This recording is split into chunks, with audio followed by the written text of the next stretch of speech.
McMartin Preschool didirikan oleh Virginia McMartin tahun 1956. Lokasinya di Manhattan Beach, sebuah kota di negara bagian California, Amerika Serikat. Preschool itu jadi sekolah favorit warga setempat karena kualitasnya yang baik. Orang tua berlomba-lomba memasukkan anak balita mereka ke sana. Untuk bisa masuk harus lewat daftar antrian panjang. Para orang tua bahkan sudah mendaftarkan anak mereka yang masih dalam kandungan agar bisa masuk sekolah itu. Virginia McMartin, si pendiri sekolah, sudah sepuh dan karena kondisi kesehatan yang menurun lebih banyak berada di kursi roda. Dia telah menyerahkan tanggung jawab operasional sekolah kepada anak perempuannya, Peggy McMartin Bucky. Dua cucunya dari Peggy juga terlibat dalam sekolah tersebut, yaitu Peggy Ann Bucky sebagai guru dan Raymond Bucky sebagai asisten guru. Meski Virginia sudah mengundurkan diri dari kegiatan langsung di McMartin Preschool, wanita itu masih rutin datang memeriksa sekolah kebanggaannya itu. Hidup keluarga McMartin berjalan baik. Mereka dikenal luas oleh warga karena sumbangsih mereka terhadap pendidikan. Keluarga itu adalah warga terhormat. Hingga suatu hari, orang tua murid bernama Judy Johnson menghancurkan hidup dan kehormatan mereka. Judy Johnson panik dan marah. Langit seolah jatuh menimpa kepalanya. Pada 12 Agustus 1983, dia melapor pada polisi di Manhattan Beach, California. Wanita itu mengatakan anak laki-lakinya Billy yang berusia 2,5 tahun menderita ruam kemerahan dan kesulitan BAB. Menurut pengakuan sang anak, dirinya telah diperlakukan tidak pantas oleh Raymond Bucky, seorang asisten guru di McMartin Preschool. Laporan itu diterima detektif Jane Hook. Beberapa hari kemudian, detektif Jane meminta Judy dan anak laki-lakinya Billy datang ke kantor polisi. Billy diminta mengidentifikasi foto Raymond Bucky dari beberapa foto orang yang ditunjukkan padanya. Tapi si anak tidak bisa menunjuk mana Raymond Bucky. Sementara itu, hasil pemeriksaan medis Billy tidak menunjukkan tanda-tanda si anak pernah mendapat perlakuan tidak pantas. Meski demikian, detektif Jane Hook menganggap kasus itu sangat penting dan perlu ditindaklanjuti. Berbekal surat perintah penggeledahan, polisi pun menggeledah rumah Raymond Bucky, tapi mereka tidak menemukan hal mencurigakan. Bukannya mundur, polisi malah maju terus dan pada 7 September 1983 menangkap Raymond. Ujung-ujungnya Raymond segera dilepaskan karena bukti dianggap tidak cukup. Polisi masih meneruskan investigasi. Kali ini, Chief Harry Kohlmeier turun tangan. Dia mengirimkan surat kepada 200 orang tua murid McMartin Preschool. Surat tersebut intinya menginformasikan Raymond Bucky diduga melakukan tindakan tak pantas pada seorang murid McMartin Preschool. Seluruh orang tua diminta menanyakan apakah anak-anak mereka juga pernah mengalami perlakuan tidak pantas di sekolah. Surat dari Chief Harry langsung menyulut kepanikan orang tua. Berita tentang tindakan menyimpang yang terjadi di McMartin Preschool segera menyebar ke seluruh kawasan Los Angeles. Dan tentu saja, pers segera mengendus hal itu dan boom, tersebarlah berita dengan headline bombastis. Pada saat yang sama, laporan Judy Johnson kepada polisi perihal McMartin Preschool bertambah aneh. Dia mengaku pada polisi bahwa Peggy Bucky, ibu Raymond, mengajak Billy ke gereja untuk menyaksikan ritual penyembahan setan. Judy juga mengatakan Raymond dan guru-guru di McMartin Preschool telah melakukan perbuatan-perbuatan aneh seperti menyekap murid-murid di bagasi mobil dan menyakiti hewan. Judy juga pernah melihat Raymond Bucky terbang di udara seperti seorang penyihir. Sebenarnya saat itu, aparat hukum, termasuk jaksa penuntut yang sudah menerima laporan tentang kasus itu, mulai merasakan kejanggalan dalam tuduhan Judy. Terlebih kemudian diperoleh informasi Judy adalah seorang pecandu alkohol dan mengidap gangguan jiwa skizofrenia paranoid.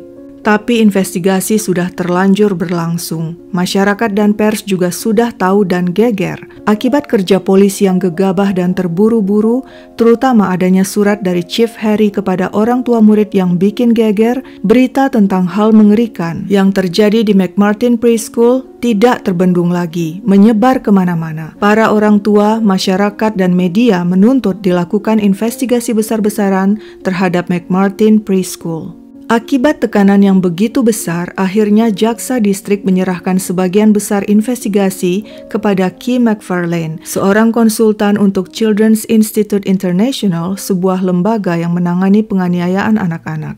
Key McFarlane pun beraksi.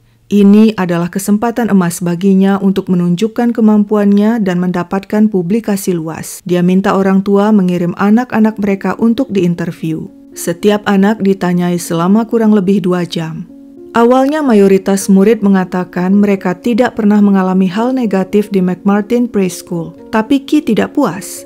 Dia lalu mengarahkan murid-murid dengan sederetan pertanyaan yang bersifat menggiring. Dalam bertanya, dia memakai bantuan boneka tangan. Jika murid-murid mengatakan mereka baik-baik saja, Key akan mengatakan mereka bodoh dan penakut karena tidak mau menceritakan hal sebenarnya. Key juga menjanjikan hadiah jika murid-murid itu mau mengatakan hal-hal buruk terjadi di sekolah mereka. Pada akhirnya, murid-murid pun menuruti keinginan Key dan berlomba-lomba mengatakan, ya, memang benar, banyak tindakan tidak pantas yang dilakukan guru terhadap mereka di McMartin Preschool.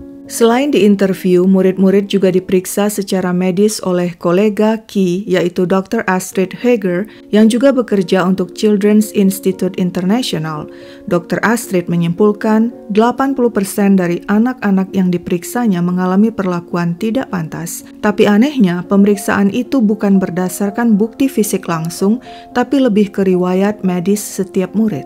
Key McFarlane puas. Dia berhasil memperoleh pernyataan lebih dari 300 murid bahwa mereka mengalami hal-hal tidak pantas di McMartin Preschool. Ini adalah bukti yang sangat solid untuk diajukan ke pengadilan. Pengakuan murid-murid itu aneh, tumpang tindih, dan bikin orang melongo. Ada murid yang melihat penyihir berterbangan di udara dan naik balon terbang. Ada juga murid yang mengaku mereka dibawa oleh guru-guru menyusuri terowongan bawah tanah. Bahkan seorang murid mengatakan Chuck Norris, aktor laga Hollywood terkenal, ikut dalam ritual-ritual aneh di sekolah mereka. Menurut murid-murid, ritual tersebut dilakukan di terowongan bawah tanah yang ada di bawah bangunan sekolah. Tentu saja polisi syok dan segera menggali pekarangan sekolah mencari terowongan itu. Tapi setelah menggali sedalam mungkin dan mengobrak-abrik sekolah dan pekarangan sekolah, sama sekali tidak ditemukan terowongan rahasia.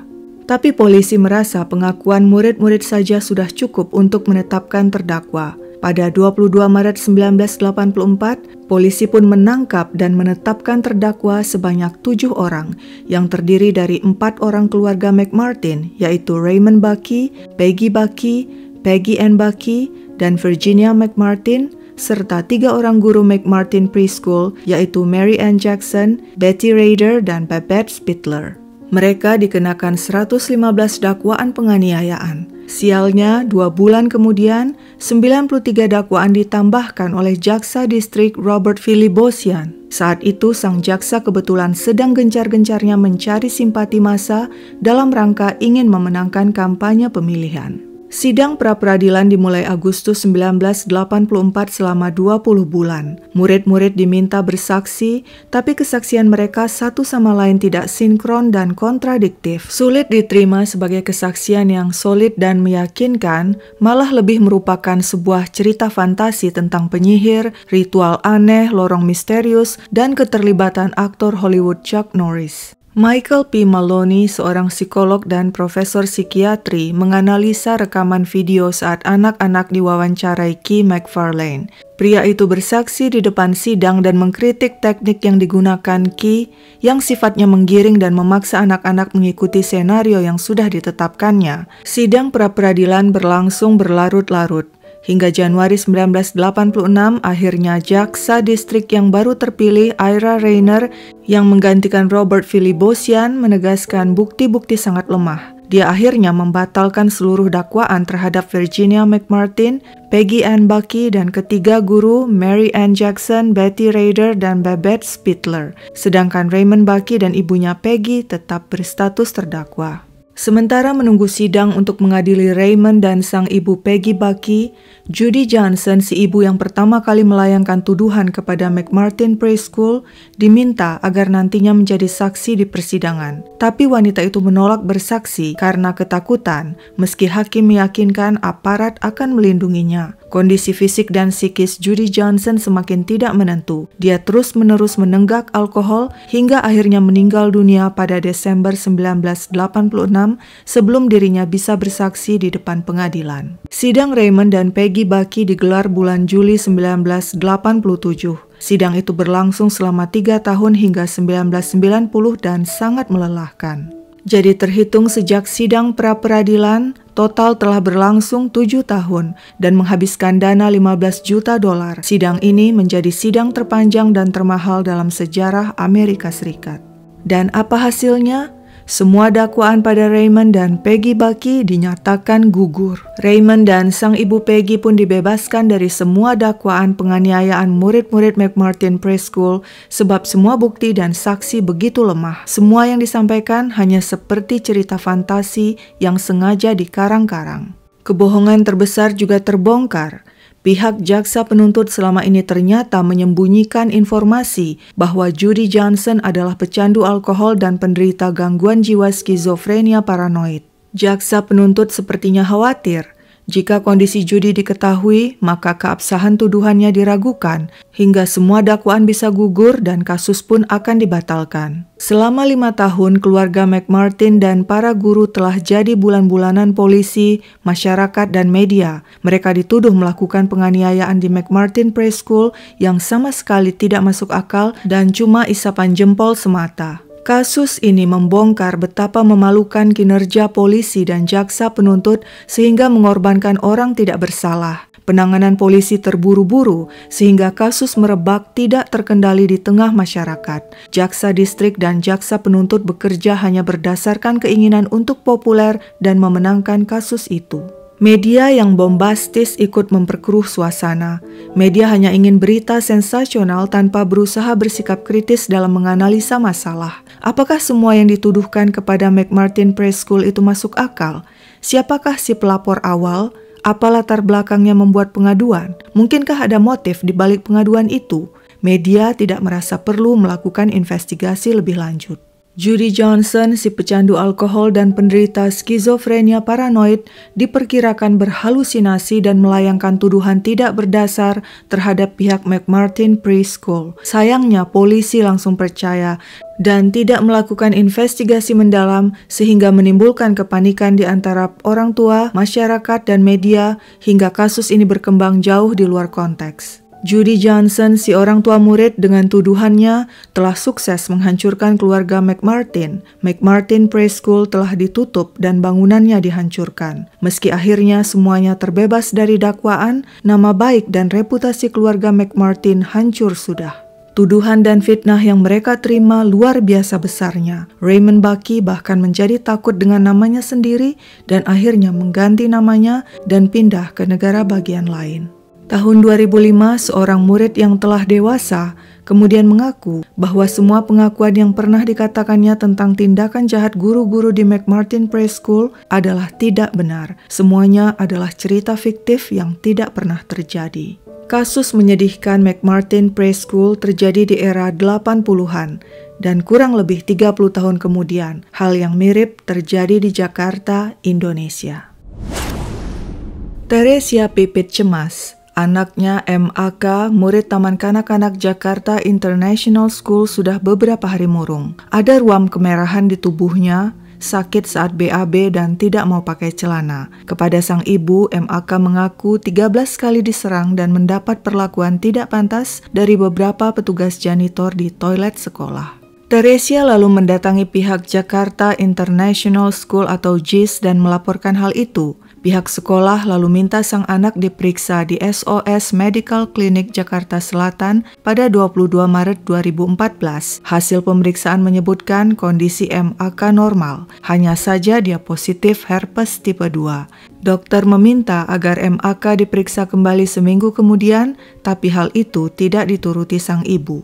Teresia lalu melaporkan hal yang menimpa anaknya pada polisi. Polisi minta dilakukan visum et repertum terhadap MAK di RSCM. Hasil visum hanya menunjukkan ada luka memar di perut diduga akibat benda tumpul.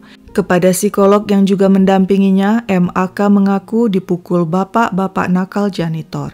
Sang ibu Teresia yang tidak puas pada 27 Maret 2014 membawa anaknya ke Rumah Sakit Pondok Indah, Jakarta Selatan untuk pemeriksaan. Teresia mengatakan kepada dokter anaknya diperlakukan tidak senonoh. Wanita itu minta dibuatkan memo oleh sang dokter perihal hal tersebut dengan alasan memo akan dipakai untuk reimbursement biaya berobat. Memo itulah yang kemudian dijadikan salah satu bukti ke pengadilan. Tidak sekalipun pemeriksaan anuskopi dengan cara membius si anak dilakukan agar pemeriksaan bisa dilaksanakan menyeluruh dan akurat.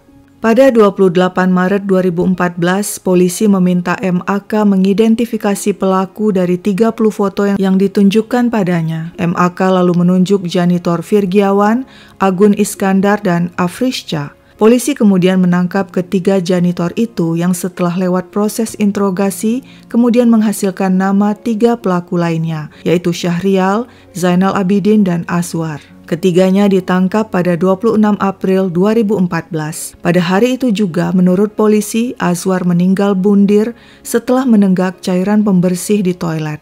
Hal itu langsung dipertanyakan berbagai pihak termasuk keluarga Azwar karena dianggap kematiannya tidak wajar dan polisi tidak merasa perlu mengotopsi Azwar untuk memastikan penyebab kematian pria itu. Sementara itu sebelumnya pada tanggal 20 April, seorang ibu, Dewi, telah melaporkan anaknya Al juga mengalami tindakan tak pantas di JIS. Al kemudian diperiksa di sebuah rumah sakit di Singapura. Berbeda dengan MAK yang tidak melewati pemeriksaan lengkap di Indonesia, rumah sakit di Singapura melakukan pemeriksaan lengkap anuskopi hingga anak dibius. Hasilnya menunjukkan tidak ada tanda-tanda tindakan tidak senonoh yang dialami Al. Sementara itu polisi memeriksa lingkungan JIS, terutama toilet tempat peristiwa terjadi. Toilet itu berada di tempat yang ramai dilewati sehingga menimbulkan pertanyaan pihak JIS dan media. Apakah mungkin perlakuan yang dialami MAK dapat dilakukan di sana tanpa diketahui murid-murid yang lain? Tak lama setelah itu, Teresia Pipit lewat pengacaranya Oce Kaligis menggugat pihak JIS ganti rugi sebesar $12 juta. Kasus terus bergulir dan kembali mengejutkan. Kali ini melibatkan guru-guru JIS. Orang tua murid Dewi Raih dan Auguskan Akar melaporkan Ferdinand Chong dan Neil Bentelman telah melakukan tindakan tak pantas pada anak-anak mereka, yaitu Al dan Da. Polisi kembali memeriksa JIS termasuk tempat kejadian di mana Ferdinand dan Neil beraksi, yaitu di areal dapur atau pantry. Polisi mengamankan sebuah blender yang menurut Teresia Pipit dipakai untuk membuat blue potion, yaitu cairan yang bisa membuat seseorang tidak sadarkan diri. Polisi pun menahan Ferdinand dan Neil dan menetapkan mereka sebagai tersangka tanpa dibarengi bukti solid, melainkan hanya berdasarkan laporan korban yang mengidentifikasi 2 guru mereka lewat video. Pada saat yang sama, lewat pengacaranya Oce Kaligis, Teresia Pipit menaikkan gugatannya pada JIS dari $12 juta jadi $125 juta. Hal ini langsung menimbulkan kecurigaan banyak pihak, terutama pengacara JIS yang menganggap ada upaya-upaya tertentu untuk membangkrutkan JIS dan motif uang di balik semua laporan dan gugatan itu. Sidang pun mulai digelar pada November 2014. Para janitor mendapat dukungan dari JIS, masyarakat, dan media yang sepenuhnya percaya mereka tidak bersalah dan hanya korban asal tuduh dan kriminalisasi. Dalam persidangan, Agus Widodo, bagian legal dari PT ISS atau perusahaan yang menaungi para janitor untuk JIS, mengungkapkan selama dalam tahanan kelima janitor mengalami intimidasi. Agus sempat menemui mereka beberapa kali di tahanan dan melihat wajah mereka lebam-lebam. Mereka mengakui hal yang tidak mereka lakukan akibat dipaksa. Mereka tidak pernah melakukan tindak asusila seperti yang dituduhkan. Pengacara para janitor mengatakan tuduhan pada mereka tidak logis. Disebutkan mereka melakukan 13 kali tindakan tidak pantas pada MAK, tapi mengapa hasil pemeriksaan medis tidak menunjukkan adanya kerusakan di tubuh korban? Tapi tampaknya pengadilan berpikir lain, sehingga pada 22 Desember 2014, pengadilan memvonis 8 tahun penjara terhadap semua janitor kecuali Afrisca yang divonis 7 tahun penjara.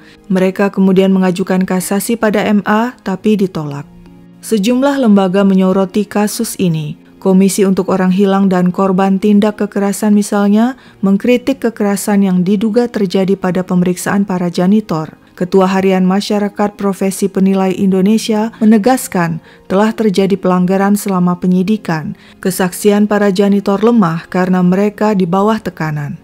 Sedangkan dua guru yaitu Neil Bantelman dan Ferdinand Chong juga diseret ke pengadilan hanya berdasarkan laporan korban tanpa adanya bukti solid. Di persidangan, korban DA mengatakan pelaku memiliki tato di tangan dan punggung, padahal Ferdinand dan Neil tidak punya tato. Guru-guru JIS bersaksi tidak melihat adanya trauma perilaku pada keseharian 3 korban di sekolah. Sikap dan perilaku mereka tampak wajar, bukan seperti orang yang berkali-kali mendapatkan perlakuan tak pantas yang pastinya akan terlihat ketakutan, gelisah, dan murung. Tapi nasib Ferdinand dan Neil tampaknya sama dengan para janitor. Pengadilan Negeri Jakarta Selatan memvonis keduanya masing-masing 10 tahun penjara dan denda 100 juta rupiah. Kepada media, Kepala Sekolah JIS, Tim Carr mengatakan sangat sedih sebab keputusan dibuat berdasarkan tuduhan yang sangat lemah dan tidak berdasar serta tidak didukung bukti-bukti kuat. Ferdinand dan Neil dengan didampingi kuasa hukum mereka Hotman Paris Hutapea kemudian banding dan akhirnya dinyatakan bebas oleh Pengadilan Tinggi DKI. Hakim Pengadilan Tinggi DKI menilai putusan Pengadilan Negeri Jakarta Selatan tidak cermat dan tidak matang dalam pembuktian. Majelis Hakim Pengadilan Negeri Jakarta Selatan juga tidak memakai seluruh hasil rekam medis dalam persidangan yang menunjukkan tak ada tanda-tanda terjadinya tindakan tak senonoh di tubuh korban. Sehubungan dengan 3 orang tua yang melaporkan kasus ini, Hotman Paris Hutapea mengatakan kepada media, mereka sudah pergi. Teresia Pipit ke Belgia, Dewi Raih ke Spanyol, dan Auguskan Akar ke Jerman. Ketiganya seakan takut bila rekayasa yang mereka buat terbongkar. Tapi malang bagi Ferdinand dan Neil, perkaranya ternyata belum selesai sebab kasusnya dibawa ke MA. Pada Februari 2016, MA memutus keduanya bersalah, bahkan hukuman diperberat menjadi 11 tahun. Namun kemudian lewat gerasi yang diberikan berdasarkan keputusan Presiden tahun 2019, Neil Bantelman dibebaskan. Muldoko, Kepala Staf Presiden Jokowi menyebutkan pembebasan Neil karena alasan kemanusiaan dan alasan adanya suara publik yang yakin sang guru tidak bersalah. Sedangkan Ferdinand Chong menurut berita di media tahun 2019 masih mendekam di lapas Cipinang. Menanggapi bebasnya Neil, Teresia Pipit mengatakan kepada media kekecewaannya terhadap keputusan Presiden Jokowi. Negara harus memberikan keadilan. Anak-anak adalah generasi penerus bangsa yang selayaknya mendapatkan perlindungan dan keadilan. Penegakan hukum yang tegas semestinya memberikan efek jera terhadap JIS sebagai lembaga pendidikan bertaraf internasional yang biayanya sangat mahal. Sehubungan dengan gugatan perdatanya pada JIS yang bernilai triliunan rupiah, Teresia mengatakan gugatan itu bukan untuk mencari keuntungan, namun hal tersebut setara dengan kerugian baik fisik maupun mental yang dialami anaknya untuk pengobatan mental dan psikis yang mungkin tidak bisa diprediksi jangka waktu jaminan kesembuhannya. Menurut Teresia, gugatan perdata juga bertujuan sebagai bentuk perlawanan terhadap kasus kekerasan anak dengan cara menyumbangkan dana yang diperoleh ke lembaga dan yayasan terkait. Hari Pontoh yang menjadi pengacara JIS kepada media pernah mengatakan bahwa kasus yang dialami JIS mirip dengan kasus McMartin Preschool yang terjadi di Amerika. Mirip dan miris. Sama dengan McMartin Preschool, tuduhan yang dilayangkan pada JIS akhirnya menghancurkan hidup dan nama baik orang-orang yang dianggap banyak pihak tidak bersalah. Apa pendapat kalian tentang 2 kasus kontroversial ini? Sekian dulu ceritaku, sampai jumpa di cerita lain.